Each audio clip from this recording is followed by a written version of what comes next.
Shaitanirrajim. Bismillahirrahmanirrahim. Wassalatu wassalamu ala man la nabi ba'dahu wa ba'd. Yan uwa masu kallon mu da sauraron mu a wannan shiri na lafiyar mai azumi ko kuma fa'idar azumi a lafiyar dan adam a wannan wata mai albarka, watan Ramadan. Barkanku da zuwa wannan rana ta 16 ga watan Ramadan.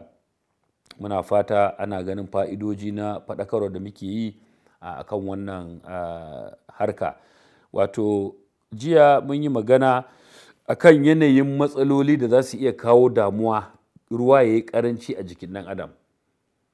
Shine misali, mutum yana da ciwo da yake haddasa zazzabi, mutum yana da ciwon amai da gudawa, mutum yana da ciwon siga misali, ko waɗansu nau'in cututtuka ne wanda suke da kawo yawan fitsari ko yawan gumi ko yawan fitar da ruwa. Duk abu ne sa a yi gumi. Akwai cututtuka misali na thyroid ake kiran shi ma za ga mutum yana ta gumi. Idan mutum ma zuciyar shi ba ta aiki da kyau, duk sanadin da ya kawo cewa ba ta aiki da kyau din zai iya yiwuwa ya sa mutum ya yi gumi, ya rasa ruwa a jikinsa. To duk waɗannan abubuwan suna da tasiri, kuma mutum da ya gansu ya maza ya ruga ya tafi asibiti. To yanzu za mu fara ɗaukar matsaloli a ɗaya bayan ɗaya, mu ga me suke sawa mutum ya fahimce su da sauransu, watakila insha Allahu a samu mafita idan akwai shi. Za mu fara da wanda suke da ciwo irin na siga. To za mu ɗauki ciwo na siga mu fara da shi. In mun gama za mu shiga waɗansu cututtuka wanda mutane suke kawowa hanzari da sauransu akan azumi.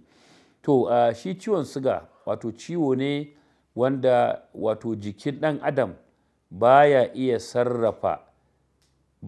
sarrafa glucose, wanda na yi magana a shiryan baya cewa glucose shine tacaccen fetur da ake zuwa a sa a cikin mota ta tafiya.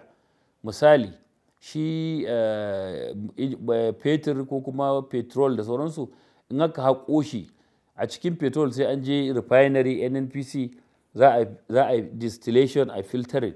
A ciki za a cire fetur, a ciki za a cire kananzir, a ciki za a cire gas, a ciki za a cire waɗansu abubuwa da akwai black oil da sauransu, ga sunan duk a ciki ake ciro su.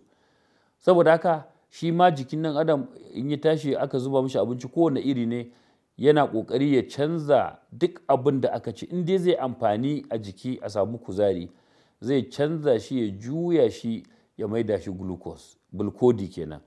To ba wai sauran abubuwan da ake bukata su ma ba a canza su ba. Akwai misali cholesterol, kitse. Ai mun yi magana a farkon shiri cewa idan mutum ya ci abinci excess, ko shi ma glucose din ana canza shi sai ya zama cholesterol, sai a tara shi a aji, ko ya zama triglycerides. Ya danganta ga wani irin nau'in kitse ne ya kamata a jiki ya fito da shi daga wannan glucose din. To shi idan mu jiki ya sarrafa kowane irin abinci ya zama glucose, to wannan glucose din shine zai shiga. Misali, duk wanda ya san yadda mota take, tankin mai a baya yake, amma a ƙasa akwai pipe ya ɗauko man nan ya taho da shi sai da ya zo inji, ya shiga inda piston yake, zai ɗiga akan piston, sannan a yi spark da plogi, wuta ta kama. To ƙarfin wannan wutar da ya fitar akwai energy, shine ATP zai fita sai ya juya taya. In ya juya taya sai a yi tafiya, a yi gudun da za a yi, a tsaya in ya kama a tsaya da sauransu. Jikin ɗan adam haka yake. Yaya ya kama da wancan, ko kuma yaya mota ta kama da jikin ɗan adam? Kamar yadda na faɗa, Allah subhanahu wa ta'ala shi da ya zayyana jikin ɗan adam, bayan da za a ce shi ne ya kwafi wani. So ina ga bature ne da ya ga yanayin jikin ɗan adam ya kwafa, shi ma ya ce bari ya yi mota, ya yi keke, ya yi babur da abun hawa, har da jirgin sama, duk a yanayin yadda halitta take ta tsuntsu da sauransu. Shi ne bature ya ce bari shi ma ya yi irinsu. Jikin ɗan adam shi ma yana da building blocks. Akwai abin da ake ce komai building blocks. Duk gidan da ka duba da aka tashi za a gina shi, ai da bulo ake gini. Za a ɗauki bulo a jera, a sa siminti a tsakiya, haka za a gina shi. Idan aka zo za a yi kofa ko za a yi cave, shine za a zo a yi kankare, a sa waɗansu kwalaye da katako, sai a zuba kankare, sai ka ga ya fito daban. Wajen kofa shi ma haka daban ne. Jikin ɗan adam yana da wayannan.